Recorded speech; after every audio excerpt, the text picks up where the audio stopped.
Some call it the dark continent, others call it the black continent, others call it Africa, the continent that has never experienced a day. It is always night or eternity long. But let's start with the world wars, because those are the ones that were supposed to open our eyes. World War I was a global war declared between 1914 and 1918, and over 30 nations were directly or indirectly involved. The majority of those who were involved joined the side of the Allies. Those allies included Serbia, Russia, France, Britain, Italy, and the US. They were strongly opposed by Germany, Austria-Hungary, Bulgaria, and the Ottoman Empire, who together formed the Central Power. But this war started far, far away from Africa in Southeast Europe. A small conflict caused a war between European Empire, and when Britain joined, it was now a global conflict fought on geographical scale never seen before, attracting Eastern and Southeast Europe, Middle East, and Africa. But unlike other parties, Africa did not dip into the war willingly. They were forced into the war, and they joined, and more than 2 million of them were killed. With World War I raging in Europe, African soldiers were forced to fight for their colonial master, with France alone sending 450,000 soldiers, all from North and West Africa, to fight against Germany, and all of them were to appear on the front lines, and around 30,000 Africans fell fighting for France alone. Germany also exploited Africans, forcing thousands of them into military services in Tanganyika, now known as Tanzania.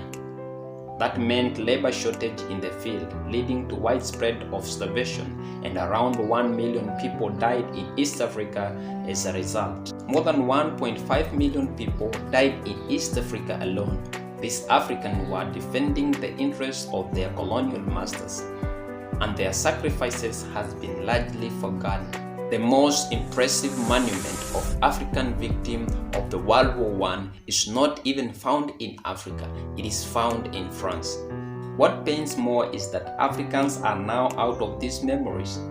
These stories are talked and written about by non-Africans. In Tanzania, which made up of a very large part of former colony of Germany in East Africa, World War I is largely absent from the public consciousness. The same is in Cameroon, also a former German colony where thousands of black soldiers and bearers died. World War I features less and less in schools' curricula. That is why it is easy for us to acquire new masters from the West and East, not knowingly and not recognizing the modern style of colonialism. Africans view World War I as just one episode in the long history of colonial conquest.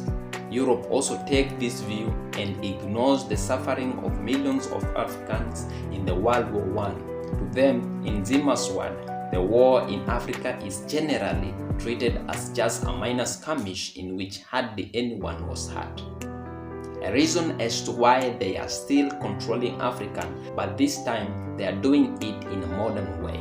So modern that we cannot recognize it. The same is with World War II. The African's perspective is largely missing from the conventional history. A few number of Africanist historians acknowledges that the World War II is a water-washed event, and a lot of details of African participation was left largely unexploited. We fought, starved, suffered, and died for them in a war that had totally and absolutely nothing to do with us.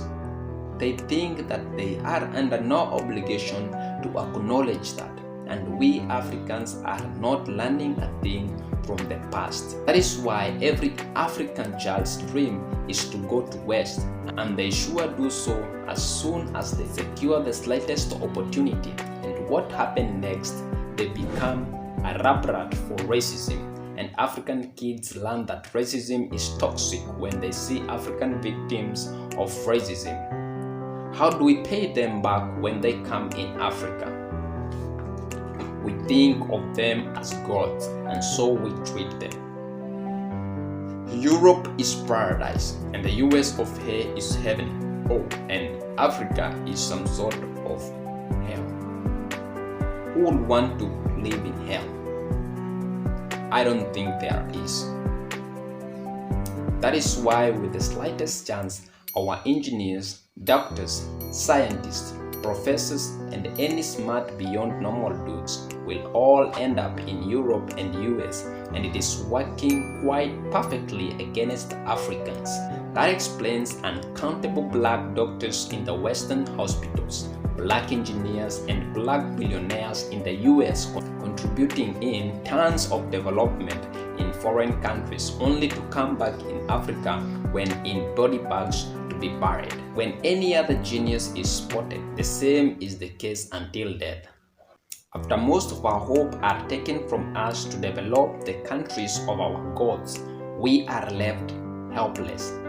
Now that is when the game plan unfolds, because they now have all over us exactly where we are expected.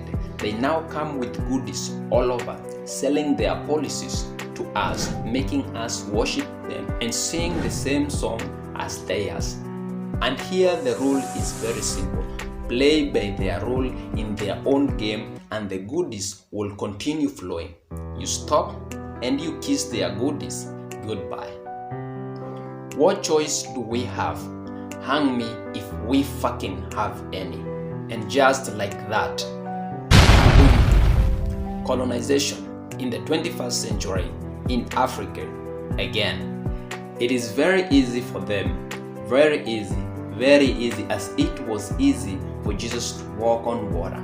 They say to themselves, as long as they are poor, we own their asses. Let's make sure they are poor. It is by so doing that Libya lost Gaddafi. How was Gaddafi a criminal when he made sure that all Libyans have free, or at least close to free, housing, free education, and job availability in oil companies for Libyans, while Americans were the one working in them initially? Right after his death, none of this is even close to being achieved. How then is Gaddafi supposed to be a terrorist by fighting for his people? Let's be frank, Gaddafi died for knowing too much. You are not supposed to know too much if you are an African. PLO Lumumba is still alive today because Kenya don't care to listen to him with all of his wisdom and senses. Kenyans are busy following about who is going to the White House next. Now it's up to the South Africans to give us Julius Malema. Maybe, just maybe, out of him we will find liberation. As always, I appreciate your time.